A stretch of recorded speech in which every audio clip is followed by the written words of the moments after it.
Je vous propose justement tout de suite de plonger dans la toute première séquence de Data Storytelling.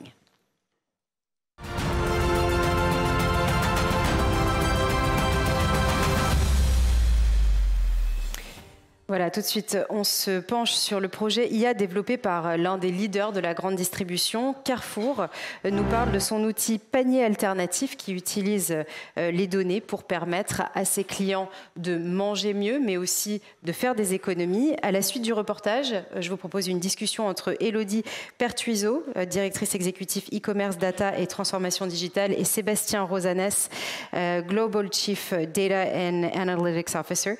Et ils seront interviewés par Stéphane Charveria, directeur associé senior au BCG, ainsi que Vincent Fréteau, professeur associé à HEC.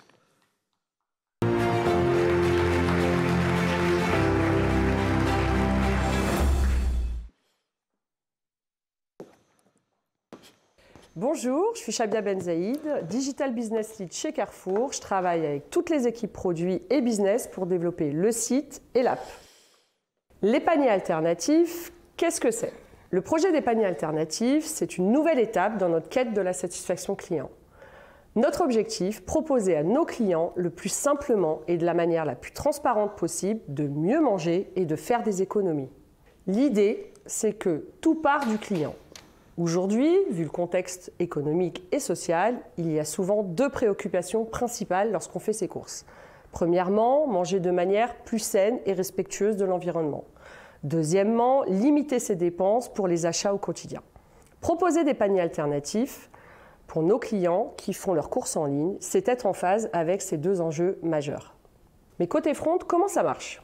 Concrètement, sur carrefour.fr, une fois leur panier constitué et juste avant de le valider, nous leur proposons des alternatives sur certains produits.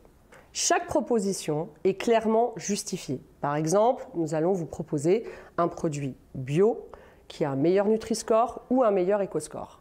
À la fin, le client est toujours maître de son choix en décidant d'accepter ou de refuser telle ou telle alternative selon ce qui est le plus important pour lui. Dès le départ, nous étions convaincus de l'avantage client que présentait cette fonctionnalité. Il ne restait qu'à la développer. Nous sommes donc allés voir, naturellement, nos collègues des équipes de la data, de l'Analytics Factory, pour la co-construire ensemble. En 1 mois et demi seulement, le projet était live. Cela a été possible car tous les corps de métier ont travaillé main dans la main, product manager, UX designer, développeur, data scientist, et tous avec un seul objectif en tête, la satisfaction client. D'un point de vue data et algo, comment procédons-nous? Dans un premier temps, nous identifions les produits similaires grâce à l'expertise de nos préparateurs de commandes et en nous basant sur les substitutions qu'ils effectuent au quotidien. Dans un second temps, nous affinons les similarités à partir des descriptions qui figurent dans la fiche des articles et qui sont analysées avec les dernières techniques de traitement NLP, une fonction utilisée dans l'outil Google Traduction. Cette fonctionnalité est un grand succès. À date, près d'un client sur 3 ayant affiché les alternatives choisit au moins une des recommandations proposées. Et dans le contexte économique actuel, pour les produits mieux mangés, nous nous assurons de limiter l'écart de prix entre le produit initialement choisi et le produit proposé en substitution.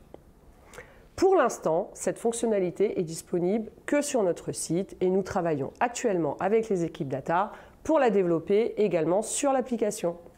Le projet en un mot, fierté. Toutes les équipes sont super fières d'avoir travaillé sur ce projet. Et il a également généré beaucoup d'intérêt en dehors de Carrefour. Avec les paniers alternatifs, nous essayons de répondre au jour le jour aux préoccupations et aux attentes de nos clients. Manger durable au meilleur prix. Dans cet élan, nous accélérons avec de nombreuses initiatives ciblées sur l'inflation. Pour toujours plus aider nos clients, comme notre fameux bouton anti-inflation, alors restez connectés sur carrefour.fr.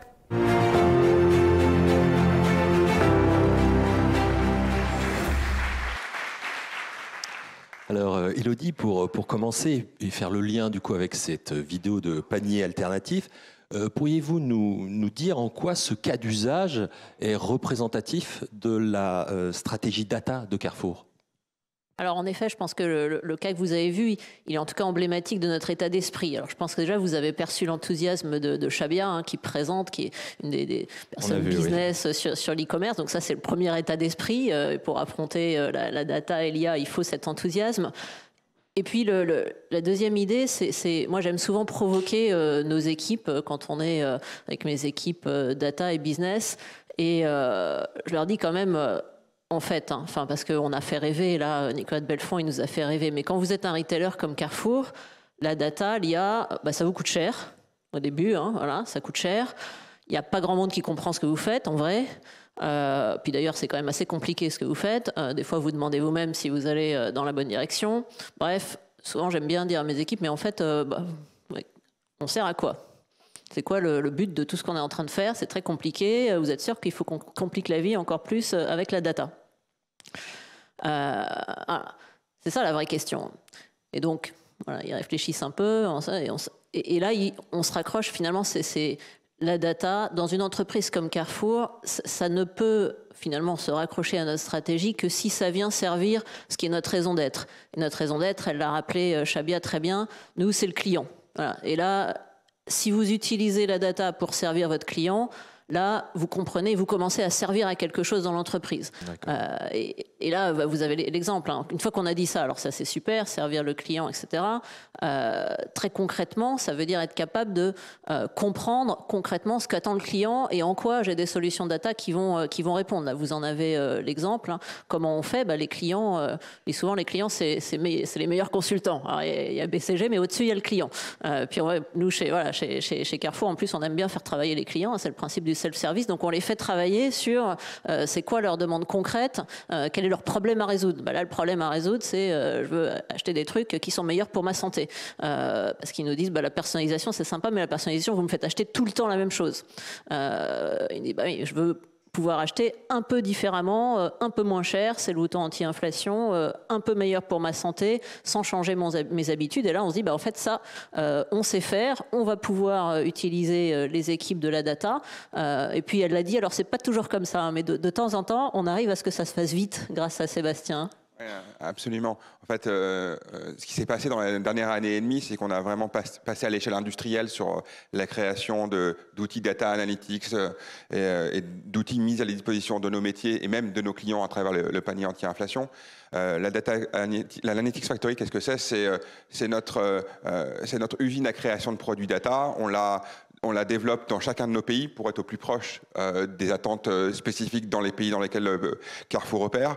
Derrière tout ça, il y a aussi l'utilisation de notre donnée. En fait, on a le privilège quand même d'avoir une vraie mine d'or. On a plus de 10 milliards de transactions historisées sur 3 ans dans notre data lake, qui est en fait d'ailleurs le plus gros de l'industrie en Europe.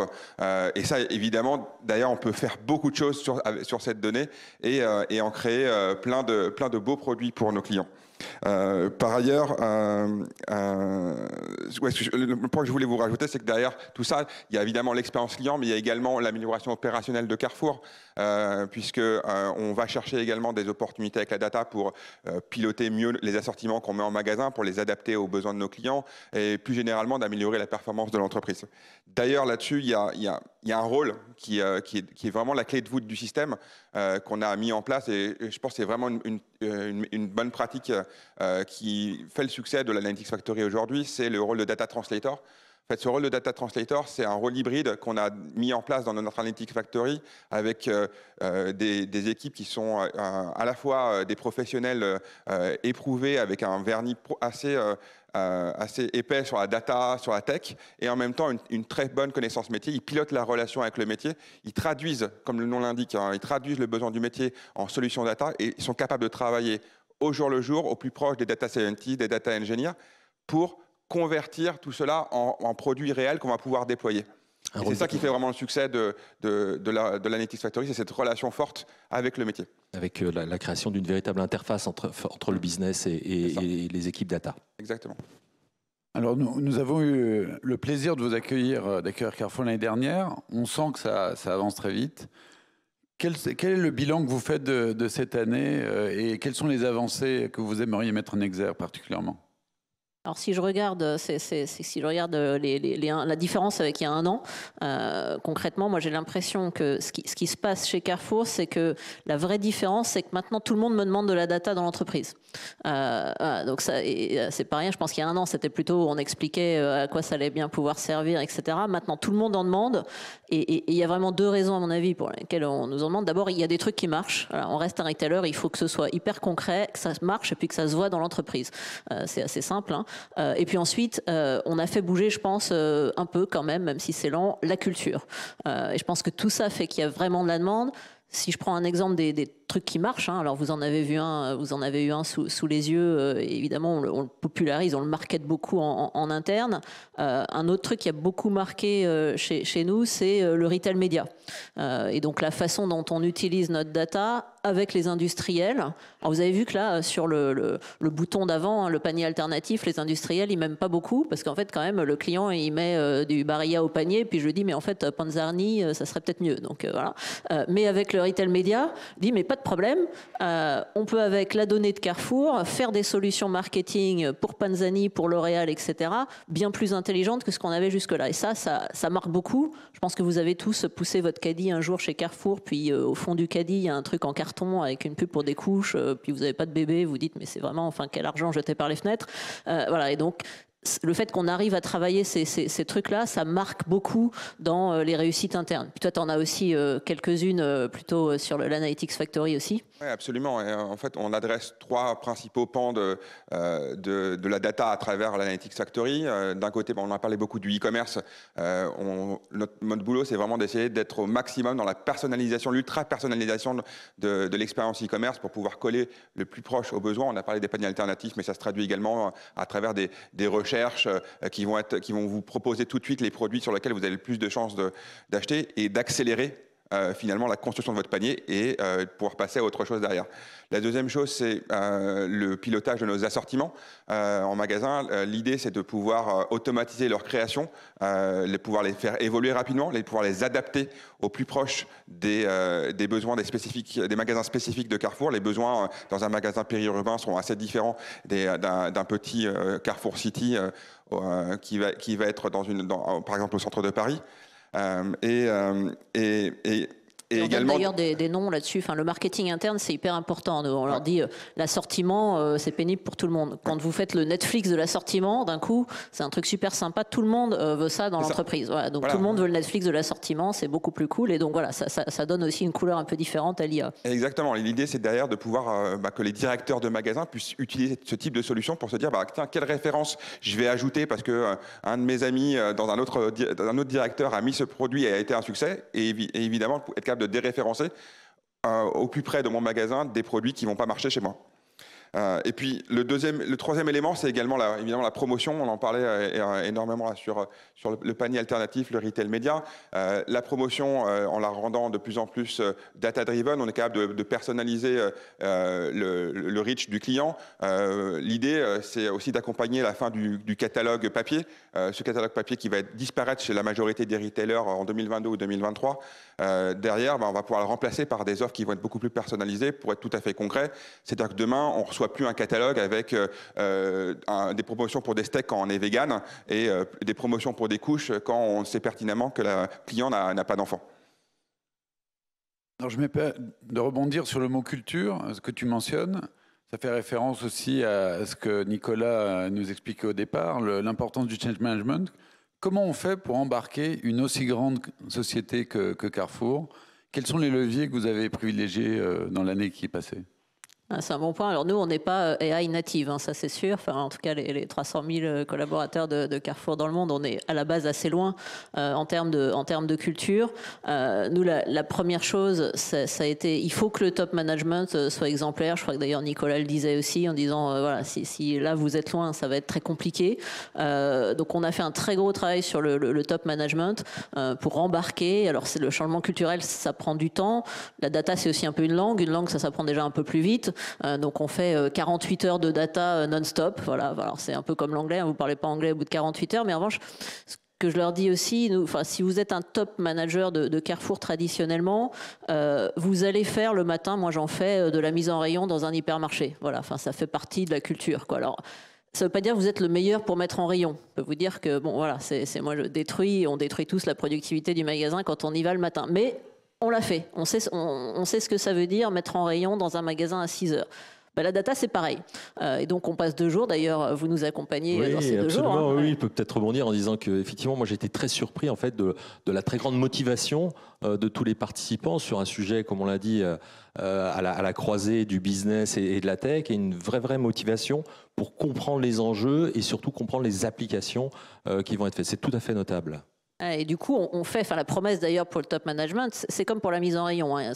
Vous ne devenez pas data scientist en 48 heures, mais vous allez avoir les codes, la langue, vous allez comprendre comment vous pouvez utiliser ce truc-là. Et il faut descendre au fond de la mine, donc on fait du nettoyage de la data. Je ne sais pas si vous avez déjà nettoyé de la data, mais moi, je considère, voilà, c'est comme la mise en rayon. Si on n'a pas déjà fait ça, ça reste un peu théorique, donc il faut rendre ça super concret. Et puis évidemment, ce n'est pas que le top management, donc on va aussi à l'autre bout. Il faut couvrir, je vous ai dit, on est 300 000 dans le monde, donc aujourd'hui on a formé 160 000 collaborateurs au digital, dont la data. Et donc, au début, moi, je me suis dit, c'est quoi la data pour l'employé qui met en rayon? Enfin, c'est quand même pas si simple. Mais en fait, justement, il faut trouver des trucs super simples. Et donc, s'il ne met pas son stock à jour, si le stock de Petit Beurre, il n'est pas à jour, faut qu'il comprenne qu'en fait, rien ne marche. L'approvisionnement ne marche pas, l'entrepôt ne marche pas, la commande au fournisseur ne marche pas. D'ailleurs, le camion ne se présente pas le lendemain, etc. Les promotions, tout ça. Et donc ça, voilà, c'est tout bête, mais quand vous avez compris ça, ça déclenche un truc dans une entreprise comme Carrefour. Alors ça, c'est la formation. Ah, évidemment, on a aussi besoin de l'extérieur. Je citais tout à l'heure le retail média. On fait des partenariats. On a fait un partenariat avec Publicis et Epsilon parce qu'à un moment donné, il faut reconnaître que dans une boîte comme Carrefour, on ne sera jamais les champions sur, par exemple, du marketing digital. Mais eux, ils le sont. Donc, si on se met ensemble, on est capable d'être meilleur. Et puis, on fait venir quelques champions aussi, notamment toi, beaucoup de recrutement. Absolument. L'idée, c'est aussi de pouvoir booster nos équipes avec des professionnels de la data. Pendant longtemps, Carrefour a recruté des professionnels expérimentés. Et là, on a décidé d'investir également dans des promotions plus jeunes. On va créer cette année, pour la première fois, un programme qu'on appelle Graduate Data. On a depuis une quinzaine d'années des programmes Graduate pour nos futurs dirigeants à haut potentiel, issus des meilleures universités, des grandes écoles. On va créer cette année un programme dédié à la data. Qu'est-ce que ça veut dire? C'est-à-dire qu'on va pouvoir aller chercher des étudiants qui sortent d'école, ou disons moins de 2 ans d'expérience, qui souhaitent découvrir les différents métiers de la data. On va les faire tourner pendant 6 mois, pendant 2 ans, donc 3 ou 4 rotations sur différents rôles. Ils vont pouvoir découvrir ce que c'est un data scientist, un data translator, un peu avoir une vue 360 degrés sur l'usine à création de solutions data. Et derrière, peut-être découvrir une vocation dans un des métiers qu'ils n'auraient peut-être pas imaginé à la sortie de l'école et rejoindre ce type d'équipe en poste permanent au bout de 2 ans. Et l'idée, c'est vraiment de pouvoir sourcer ces nouveaux talents et pas uniquement s'appuyer sur des talents expérimentés dans le marché. Peut-être du coup, pourriez nous parler du data supermarket? Oui, absolument. Concept. Oui, absolument. Donc, dans le cadre, tu disais tout à l'heure, Elodie, qu'on a de plus en plus de demandes. Comment je peux accéder à la donnée? Et puis en fait, moi, j'ai jamais demandé à un client chez Carrefour de venir dans l'entrepôt chercher ses produits. Non, il va dans un supermarché parce que l'entrepôt, c'est un petit peu compliqué. Les boîtes sont enfermées. Trouver son produit, c'est plus compliqué. Et puis, je ne sais pas non plus me servir d'un chariot élévateur. Bon, l'image du chariot élévateur, c'est un peu l'idée d'être capable de faire du SQL pour pouvoir requêter dans un data warehouse type Google Cloud, par exemple. L'idée du data supermarket, c'est de pouvoir mettre à disposition les données des utilisateurs finaux directement, que la donnée soit clair, transparent, qu'on ait une définition unique. Ça paraît simple, mais chez Carrefour, la définition du chiffre d'affaires, il y en a 40, parce qu'en fait, il y a différentes façons de consolider ces chiffres-là. Donc, être capable d'avoir cette transparence, c'est aussi un peu une mesure de la qualité, de se dire, quand je vais utiliser cette donnée, je comprends comment elle a été créée, d'où elle est sourcée, et si la qualité est suffisante pour que je prenne une décision dessus. Et si elle n'est pas suffisante, je ne vais pas m'en servir.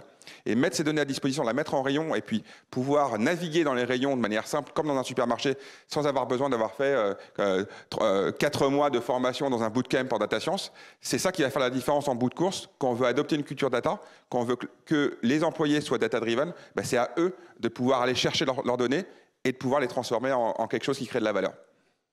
Très bien, alors on a beaucoup parlé business, on a beaucoup parlé transformation data. Comme vous le savez, la thématique de ces assises à l'honneur est celle sur le durable. Et du coup, peut-être Elodie, que fait Carrefour à travers la data pour faire face à tous ces enjeux climatiques? Alors effectivement, c'est un gros point pour nous. On a une ambition à l'échelle de Carrefour d'être neutre carbone en 2040 et pour le digital d'ailleurs 2030 pour se dire aussi que voilà, sur le secteur digital, voilà, il faut qu'on aille en accéléré. En tout cas, la data digital est censée nous y aider. Alors ensuite, c'est d'ailleurs intéressant parce que la question que vous posez, on disait on recrute des talents, etc. Enfin, moi je leur parle de clients, mais de plus en plus ils me disent que c'est pour ça qu'ils viennent aussi, pour mettre la data et l'IA au service de ce type d'enjeux, des enjeux plus sociétaux, des enjeux climatiques, etc. Donc je pense que c'est non seulement évidemment une question pour l'entreprise, c'est une question de plus en plus pour nos équipes et les talents, ils nous rejoignent pour ça. Je voulais mentionner ça. Vous avez des exemples du coup? Alors voilà, exactement. Je pense que vous l'avez compris, dans la culture de Carrefour et dans la mienne, pour se dire que la data ou l'IA peut être utile sur les enjeux climatiques, sur ces enjeux environnementaux, il faut qu'on arrive à avoir des résultats hyper concrets et puis à l'échelle. Donc pas des petits trucs dans un coin. Alors ce que vous avez vu sur le panier alternatif, ça en fait partie. Parce que pourquoi c'est à l'échelle? Parce qu'en fait, je fais faire le travail au client. Toujours, on est très bon là-dessus. Hein. Enfin, c'est l'historique de l'hypermarché en self-service. C'est le client qui consomme mieux, parce que je vais de façon très très simple et finalement assez subtile avec les algorithmes l'encourager à passer vers un produit qui est produit localement, qui a une empreinte carbone meilleure, voilà. Donc ça, c'est une des premières applications. On en a fait une autre aussi à très grande échelle et qui marque beaucoup les esprits en interne. Je pense que vous êtes tous aussi passés le soir dans un supermarché, puis là vous voyez plein de baguettes et de croissants. Bon, intuitivement, vous doutez bien que s'il est 19h30, et probablement une partie de ces trucs-là s'appelle du gaspillage alimentaire. Donc on a fait ça avec tes équipes, hein, c'est un exemple super concret, c'est comment je fais des prévisions pour que le boulanger prenne le bon nombre de kilos de farine et produise surtout le bon nombre de croissants et de baguettes. Alors ça a l'air simple, mais en fait évidemment vous avez de la saisonnalité, vous avez plein de paramètres, ouais. Voilà, vous avez plein de paramètres, puis de temps en temps chez la Chandeleur et tout, faut pas oublier ça. Enfin voilà, donc il y a des trucs qui sont très algorithmes d'historique des ventes, il y a des trucs qui sont plus notre connaissance de retail, mais à la fin vous faites, ça me faisait penser en voyant l'image de Nicolas de Belfond là, Ironman, vous faites un boulanger augmenté, quoi. C'est-à-dire que voilà, vous lui donnez des datas, donc c'est l'Ironman de la boulangerie, il sait beaucoup mieux combien de croissants il doit produire.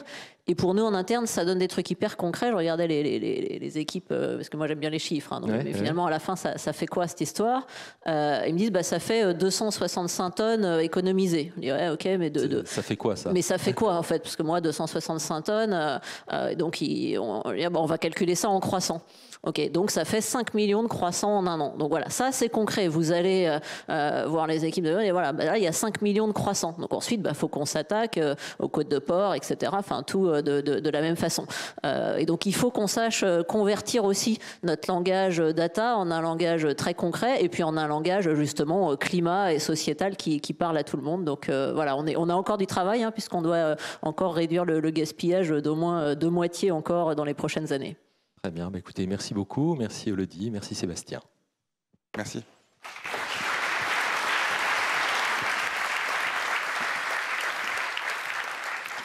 Merci beaucoup pour cette discussion très concrète qui permet justement de concrétiser les datas et leur impact. Tout de suite, je vous propose la seconde séquence de Data Storytelling.